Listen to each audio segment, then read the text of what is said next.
Assalamualaikum warahmatullahi wabarakatuh. Kita lanjutkan mata kuliah praktikum dasar pemrograman pertemuan ke-10. Kita akan membahas tentang pointer ya, pointer ya. Jadi nanti sudah ada materi di sini, silakan nanti di-download di materi praktikumnya. Kemudian untuk pengayaannya di sini sudah ada video tutorial dari Bapak Zeki.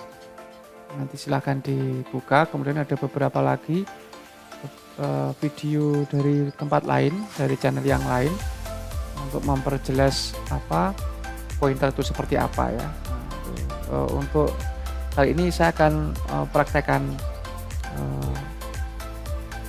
pointernya versi saya di sini untuk analoginya. Jadi nanti untuk teorinya nanti bisa Anda baca lagi di teori, pertemuan teori. Untuk sekilasnya saya hanya akan menjelaskan analoginya ya, analogi pointer itu seperti apa ya. Di sini saya dapat dari studi with student ya, untuk apa file yang akan saya jelasin ini. Di sini bagaimana cara kita analoginya atau bagaimana kita memahami apa itu pointer ya. Di sini misalkan ini ada sebuah di sini ada memori.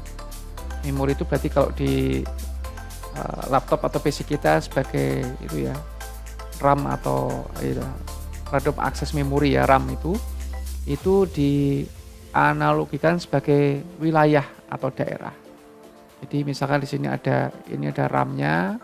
Nah, ini kita pesen area di sini misalkan ya. Ini areanya di sini misalkan. Kita bisa ibaratkan kalau ini rumah ya. Berarti wilayah itu misalkan di Indonesia atau di kota Kediri atau di Jawa Timur atau apa ya, ini misalnya daerah atau wilayah itu memorinya. Kemudian kita punya alamat ya, kita kan punya alamat yang detail ya, spesifik di di sebagai address ya atau alamat dari rumah kita. Yang di sini misalkan ada jalan apa, kabupaten apa dan seterusnya. Itu alamatnya. Kemudian kalau variabel ini misalkan kita analogikan sebagai ini rumahnya siapa gitu.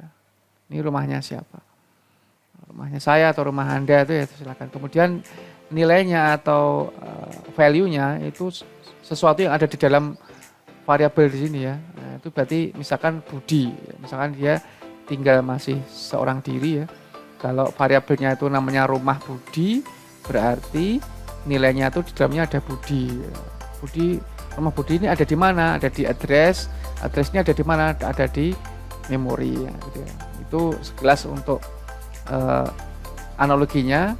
Nah, apa hubungannya dengan pointer? Nah, pointer itu posisinya ada di sini. Ada di alamat addressnya. Ya, itu pointer. Jadi biasanya kita hanya bermain dengan variabel dan isinya.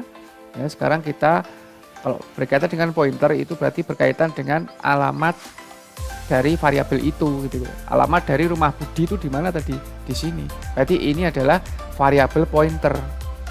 Variabel yang mencatat alamat dari suatu variabel ya. Itu intinya ya. Sekarang kita coba ke berikutnya kita akan bahas kita coding ya. Codingnya di membuat pointer ya. Di sini sudah saya buat coding yang sudah saya coba. Nah, ini misalkan ini untuk menampilkan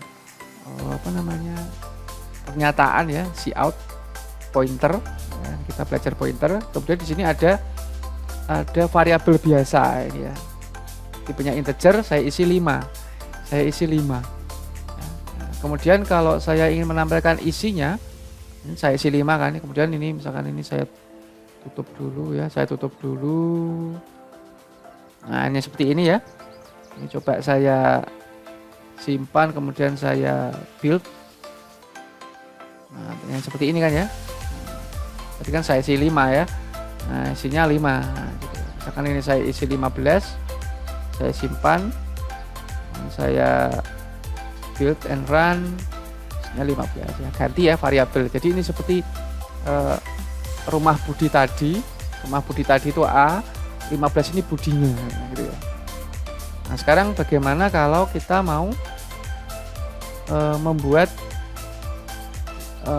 alamatnya, kita bisa tahu alamatnya dari mana ya, alamat variabel A tadi ini itu ada di memori di posisi mana. Jadi kita butuh, kalau kita sebelum pakai pointer, misalkan saya pakai ini ya, menambahkan alamat itu di C++ pakai N di depan variabel.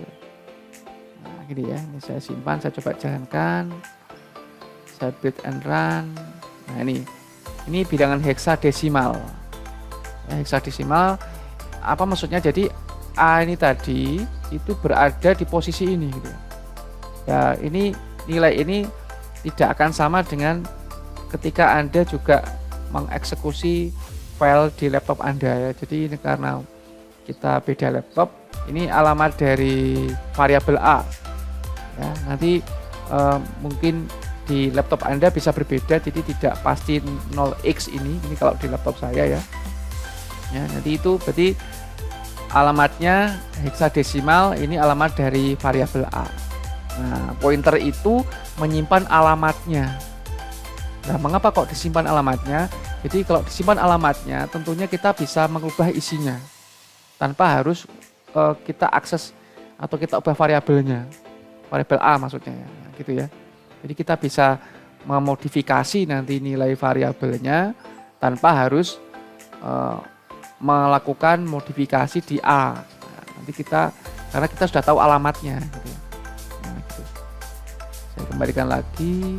Nah, ini misalkan berikutnya, ini sudah jelas ya dua ini. Jadi ini untuk menambahkan isi variabel A, yang berikutnya ini untuk menambahkan alamat dari variabel A pakai N ya. Nah, kemudian saya membuat variabel pointer. Nah, cirinya itu di depan ada bintang ya. Bintang ini. Ini berarti alamat A_i ini adalah tipe data variabel pointer dengan tipenya int. Dengan tipenya integer ya. Saya pesan dulu, saya declare dulu, kemudian saya isi di sini. Nah, untuk mengisi alamat, untuk mengisi variabel pointer ini, kita hilangkan atau kita tidak menggunakan bintangnya. Kita karena kita fokusnya ke alamatnya, ke heksadesimal yang ada di sini tadi. Kita simpan ke sini, ke alamat A, ke alamat _A.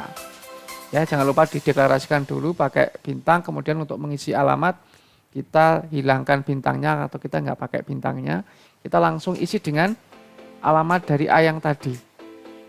Nah, gitu ya. Nah, kemudian kita coba cout ya. Ini dari sini tadi. Ini saya tutup dulu. Saya simpan, saya jalankan. Nah, ini ya. Ini sekarang ini saya masukkan ke alamat A tadi ya. Kemudian alamat A-nya saya cout. Nah, ini kan hasilnya sama. Karena memang tadi ini saya masukkan ke alamat A yang berupa tipe data pointer. Ya pasti kan datanya sama. Karena yang saya masukkan memang dari atasnya ya, sumbernya memang sama. Nah, ini saya cout. Nah, itu ya. Itu variabel pointer tadi kita sudah pesan, kemudian kita sudah isi, kemudian kita coba cek isinya. Pasti kan sama dengan ini kan pasti. Karena memang saya masukkan isinya. Berikutnya bagaimana kalau saya mengubah?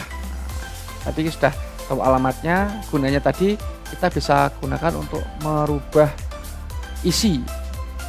Ya, perhatikan di sini A itu awalnya 5. Ya, kalau kita mau merubahkan, kita akan tinggal di sini saya ganti 25 gitu ya. Tapi bagaimana kalau saya tanpa mengakses A ini saya bisa merubah isinya gitu. Karena saya tadi sudah tahu alamatnya, alamat dari si A tadi, saya bisa memodifikasi, saya bisa melakukan modifikasi isinya tanpa harus menyentuh A gitu ya. Saya tinggal meletakkan ini tadi. Kalau ini tadi kan masukkan alamat, kalau ini kalau saya kasih bintang di depannya itu berarti saya merubah isinya, isi dari A, merubah isi dari A. Jadi isi itu ada bintangnya, kalau alamat tidak ada bintangnya gitu ya, jangan sampai ketukar ya. Nah, nanti tadinya 5 ya, 5 saya ubah jadi 15 sekarang. ya. Ini berarti saya merubah isi A lewat alamat pointernya gitu ya. Tadinya 5, sekarang saya ubah jadi 15. Nah, sekarang saya cout yang di sini. Nah, harusnya nanti ini 15 kan ya, pastikan 15 kan, ini kan sudah saya 15. Dan ini yang bawah ini yang perlu Anda perhatikan, ini harusnya juga 15. Kalau ini masih 5 berarti ini gagal tadi. Berarti alamatnya tadi tidak sama ya. Nah, tapi kalau ini sama-sama 15 nanti ini perhatikan yang saya cout ini adalah yang barusan saya tadi masukkan. Nah, yang ini itu kan harusnya kan ini. Nah, tapi karena ini tadi satu eksekusi ini ya, satu proses ini itu merubah isi dari A. Jadi baris ke-16 ini itu merubah isi dari variabel A yang tadinya 5 menjadi 15 ya. Berarti seharusnya nanti kalau dijalankan ini 15, isi A yang baru dari pointer 15, kalau yang bawah ini isi A dari variabel, isi A yang baru dari akses dari variabel, ini pasti juga 15 ya. Kita coba nah ini ya, sama-sama 15. Jadi bukan 5 lagi, tapi jadi 15 karena tadi kita sudah ketahui alamatnya. Kalau kita sudah tahu alamatnya, kita bisa ubah datanya tanpa menyentuh variabel A. Saya kan tadi kan, kalau Anda perhatikan saya di sini tidak melakukan perubahan di A gitu ya. Nah, saya kan nggak pakai ini tadi. Saya kan nggak pakai ini. Nah, saya pakai alamatnya. Nah, ketika saya sudah tahu alamatnya, saya bisa melakukan modifikasi nilai variabelnya lewat alamat tadi. Nah, gitu ya. Itu untuk bagaimana kita memanfaatkan pointer. Kita sudah tadi deklarasi pointer, kemudian kita memasukkan isi alamat dari pointernya, kemudian kita sudah melakukan modifikasi variabel lewat pointer. Nah, gitu ya. Itu praktek untuk hari ini, semoga bisa dipahami maksudnya. Ini memang simple, saya buat simple karena memang butuh pemahaman yang lumayan ya. Ya, jadi silakan nanti semoga bisa dipahami. Jika kurang bisa dipahami, silakan nanti membuka dari sumber lain ya, mungkin lebih jelas. Itu yang bisa saya sampaikan. Saya akhiri dulu. Assalamualaikum warahmatullahi wabarakatuh.